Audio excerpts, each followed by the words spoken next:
এরদোয়ানে তবু মিটিল না আশ। কত কিছু ঘটে গেল, কতবার ধাক্কা খেলেন, তবু সর্বাধুনিক মার্কিন বিমান পাওয়া স্বাদ মিটছে না এরদোয়ানের। তিনি মরিয়া, দুয়ারে দাঁড়ায় আছেন কপাট খোলার অপেক্ষায়। সাম্প্রতিক সময়ে নিজেদের আধুনিক সমরাস্ত্রের ভাণ্ডার সমৃদ্ধ করার দিকে বেশ মনোযোগী তুরস্ক। বিশেষ করে ইসরায়েলের হুমকি মোকাবিলায় অত্যাধুনিক যুদ্ধবিমান চায় আঙ্কারা। নিজেদের বিমান বাহিনীকে আরও শক্তিশালী করতে চায় এরদোয়ানের দেশ। আমেরিকার সঙ্গে দ্বিপাক্ষিক সামরিক চুক্তি করার পথেও হাঁটছে তারা। হয়তো শিগগিরই আমেরিকা ও তুরস্কের মধ্যে বড় ধরনের সামরিক চুক্তির ঘোষণা আসতে পারে, কারণ বাণিজ্য ও সামরিক চুক্তি সহ দ্বিপাক্ষিক বিভিন্ন বিষয়ে আলোচনার জন্য বৃহস্পতিবার হোয়াইট হাউসে যাচ্ছেন তুরস্কের প্রেসিডেন্ট রিসেপ তাইয়েপ এরদোয়ান। এর মধ্যেই খবর বেরিয়েছে যে তুরস্কের অভ্যন্তরে মার্কিন F-35 ও F-16 যুদ্ধবিমান তৈরির অনুমতি চেয়েছে আঙ্কারা। বিষয়টি নিয়ে ট্রাম্পের সঙ্গে আলোচনা হওয়ারও কথা রয়েছে। এরদোয়ানের লক্ষ্য হল মার্কিন যুদ্ধবিমান কেনার জন্য যে পরিমাণ অর্থ খরচ করতে হবে, স্থানীয়ভাবে এই যুদ্ধবিমানগুলো উৎপাদন করে অতিরিক্ত খরচ বাঁচানো যাবে। তবে এর জন্য মার্কিন প্রেসিডেন্ট ডোনাল্ড ট্রাম্পের অনুমোদন প্রয়োজন। 2019 সালে রাশিয়ার কাছ থেকে S-400 আকাশ প্রতিরক্ষা ব্যবস্থা কেনার কারণে ক্ষেপে যায় আমেরিকা।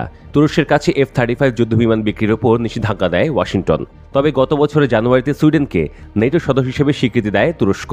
এরপর তুরস্কের কাছে F-16 যুদ্ধবিমান বিক্রি করতে রাজি হয় আমেরিকা।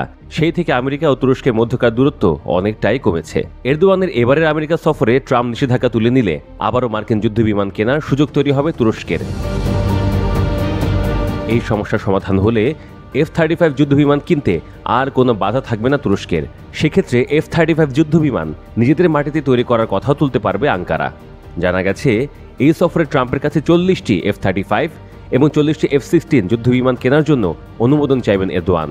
এর সাথে বোমা, ক্ষেপণাস্ত্র এবং যুদ্ধবিমানের জন্য অতিরিক্ত ইঞ্জিন কেনার বিষয়গুলোও সম্পৃক্ত রয়েছে। বর্তমানে তুরস্কের কাছে 240টি মার্কিন F-16 যুদ্ধবিমান আছে।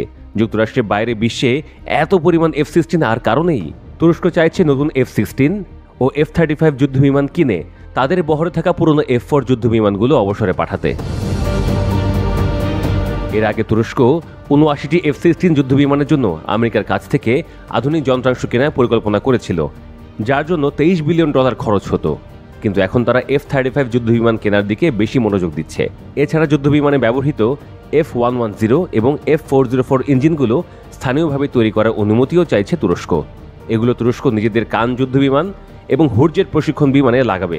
এসব যুদ্ধবিমান ও বিমানের যন্ত্রাংশ স্থানীয়ভাবে তৈরিতে মার্কিন প্রেসিডেন্ট ডোনাল্ড ট্রাম্পকে এরদোয়ান রাজি করাতে পারবেন বলেই ধারণা করা হচ্ছে।